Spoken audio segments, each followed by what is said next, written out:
side eye. Criminal offensive side eye.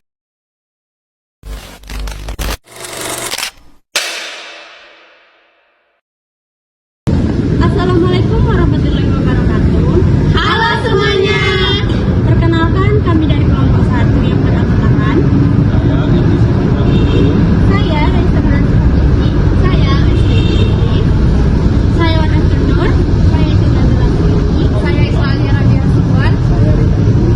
Di video ini kami akan membahas tentang isi proyek kami yang berjudul Pancasila dalam Kajian Sejarah Indonesia.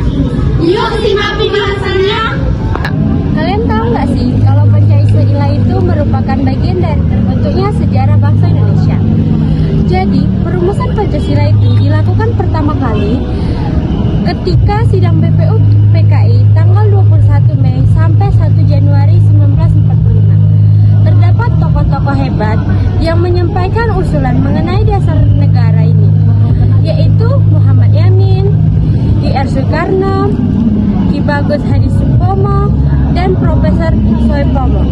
Lalu, pada tanggal 22 Juni 1945, panitia kecil dalam anggota BPU PKI mempertemukan anggotanya dalam rapat yang dinamakan Panitia 9, dan di mana anggota ini bertugas untuk menyelaraskan mengenai hubungan negara dan agama. Lalu pada tanggal sidang BPU PKI yang kedua yang dilaksanakan pada 10 Juli sampai 17 Juli 1945, ini hasil Piagam Jakarta yang rumusan tersebut diterima, tetapi terdapat sedikit perbedaan dari hasil sidang BPU PKI yang jarang diketahui oleh masyarakat luar sampai sekarang. Nah, pada sidang BPU PKI lah saat kekaisaran Jepang menyerang dan diikuti oleh Indonesia.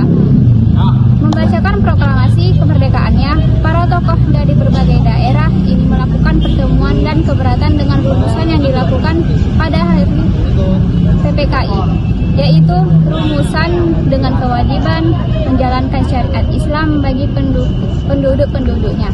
Sehingga para tokoh dari berbagai daerah ini mendatangi Insinyur Soekarno. Mereka melakukan perundingan dan akhirnya kalimat tersebut diubah menjadi sila pertama, Tuhan Yang Maha Esa, dan menjadi Pancasila. Adapun contoh-contoh dari penerapan sila pertama yakni yang satu, kebebasan beragama adalah hak setiap warga negara untuk memilih, menjalankan, dan menganut agamanya sesuai dengan keyakinannya masing-masing. Kebebasan beragama merupakan hak asasi yang mutlak, artinya tidak dapat dikurangi. Yang kedua ada toleransi. Toleransi adalah sikap menghargai, membiarkan, dan menerima perbedaan pendapat. Yang kedua ada toleransi. Toleransi adalah sikap menghargai, membiarkan, dan menerima perbedaan pendapat, keyakinan, ataupun praktik orang lain. Toleransi juga berarti tidak memaksakan keyakinan atau pandangan kita terhadap orang lain. Kata toleransi berasal dari bahasa Latin, yaitu toleran, yang itu artinya kelonggaran, kelembutan, dan keringanan. Sila kedua, kemanusiaan yang adil dan beradab. Yang pertama, mengakui hak dan martabat manusia. Mengakui hak dan martabat manusia berarti menghormati setiap individu sebagai makhluk yang memiliki nilai intrinsik dan hak-hak dasar yang tidak dapat dicabut. Hal ini mencakup pengakuan terhadap kebebasan, kesetaraan, dan perlakuan yang adil bagi setiap orang tanpa memandang ras, agama, gender, atau status sosial. Prinsip ini menegaskan bahwa setiap manusia berhak atas kehidupan layak, kebebasan berpendapat, pendidikan, dan perlindungan hukum. Menghormati martabat manusia juga berarti menjunjung tinggi hak asasi manusia dan menentang segala bentuk diskriminasi, kekerasan, atau penindasan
yang bebas dari eksploitasi atau kekerasan.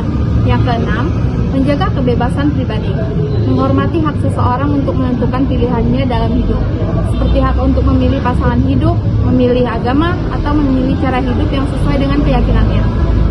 Yang terakhir, menghargai martabat orang lain dengan interaksi sosial. Dalam interaksi sehari-hari, memperlakukan orang lain dengan sopan, menghargai perasaan mereka, dan menghindari tindakan atau kata-kata yang dapat merendahkan martabat seseorang. Semua tindakan ini adalah bagian dari usaha untuk menjaga dan menghormati hak dan martabat manusia dalam kehidupan sehari-hari. Berikut adalah contoh-contoh gerakan nasionalisme. 1. Pergerakan Budi Utomo. 2. Sumpah Pemuda. 3. Proklamasi Kemerdekaan Indonesia 17 Agustus 1945. 4. Pancasila sebagai ideologi negara. 5. Gerakan Cinta Tanah Air dan Nasionalisme dan Pendidikan. 2. Sumpah Pemuda. Sumpah Pemuda adalah momen penting dalam sejarah perjuangan bangsa Indonesia yang menegaskan tekan para pemuda untuk bersatu sebagai satu bangsa, satu tanah air dan satu bangsa. Sumpah Pemuda ini menjadi simbol kuat nasionalisme Indonesia dan semangat persatuan yang mengarah pada kemerdekaan. 3. Persatuan Indonesia mengakui kesatuan dan keutuhan bangsa. Pernyataan mengenai pengakuan terhadap kesatuan dan keutuhan bangsa diatur dalam Undang-Undang Nomor 39 Tahun 1999 tentang Hak Asasi Manusia. Dalam konteks bahwa setiap orang memiliki hak untuk hidup dalam kedamaian, persatuan dan keutuhan bangsa. Pasal 28 ayat 1 mengatur bahwa hak untuk kehidupan dalam kebebasan dari penyiksaan perlakuan yang tidak manusiawi atau merendahkan masyarakat. Proklamasi Kemerdekaan Indonesia. 4. Pancasila sebagai ideologi negara. 5. Gerakan Cinta Tanah Air dan Nasionalisme dan Pendidikan. Pasal 28 ayat 1 mengatur hak untuk hidup dalam kebebasan dari penyiksaan, perlakuan yang tidak manusiawi atau merendahkan martabat, serta hak untuk tidak menjadi korban penindasan, juga mencakup hak untuk hidup dalam masyarakat. 3. Berikut adalah contoh-contoh gerakan nasionalisme. 1. Pergerakan Budi Utomo. 2. Sumpah Pemuda. 3. Proklamasi Kemerdekaan Indonesia 17 Agustus 1945. 4. Pancasila sebagai ideologi negara. 5. Gerakan Cinta Tanah Air dan Nasionalisme dan Pendidikan. Berikut beberapa contoh program bantuan sosial dan kesejahteraan sosial. Program pemerintah. 1. Program Keluarga Harapan atau PKH, bantuan tunai untuk keluarga miskin. 2. Bantuan sosial tunai atau BST, bantuan tunai untuk masyarakat terdampak COVID-19. 3. Program pemberdayaan kesejahteraan keluarga atau BPKK, pemberdayaan ekonomi dan kesejahteraan keluarga. 4. Jaminan Kesehatan Nasional atau JKN, jaminan kesehatan bagi masyarakat. Dan 5. Program pendidikan gratis, beasiswa dan bantuan pendidikan. Program non pemerintah. 1. Yaitu Yayasan Kita Peduli, bantuan pendidikan kesehatan bagi anak-anak kurang mampu. 2. Save the Children, program kesejahteraan anak dan keluarga. 3. Yayasan Aksi Cepat Tanggap atau ACT, bantuan kemanusiaan dan kesejahteraan. Mengakui hak dan kebutuhan sosial berarti memahami dan menghargai hak dasar dan kebutuhan dasar. Hak dasar dan kebutuhan dasar setiap individu dalam masyarakat, hal ini mencakup hak sosial. 1. Hak hidup dan kebebasan. 2. Hak berpendapat dan berekspresi. 3. Hak beragama dan kepercayaan. 4. Hak mendapat pendidikan. 5. Hak mendapatkan kesehatan. Dan 6. Hak mendapatkan perumahan yang layak. Kebutuhan sosial yaitu 1. Kebutuhan dasar, makanan, air, dan pakaian. 2. Kebutuhan kesehatan, medis dan psikologis. 3. Kebutuhan pendidikan formal atau informal. 4. Kebutuhan sosial emosional, kasih sayang atau pengakuan. Mengakui hak dan kebutuhan sosial berarti memahami dan menghargai hak dasar kebutuhan dasar. Beberapa contoh implementasi Pancasila dalam sehari-hari. 1. Nilai keberagaman dan nilai ketuhanan yang Maha Esa. menghormati dan menghargai keberagaman agama. 2. Ibadah sesuai dengan agama dan kepercayaan. Nilai kemanusiaan yang adil dan beradab. 1. Menghormati hak dan martabat orang lain. 2. Berempati dan membantu orang lain. Nilai persatuan Indonesia. 1. Menghargai dan menghormati keberagaman budaya dan adat istiadat. 2. Membangun kesadaran.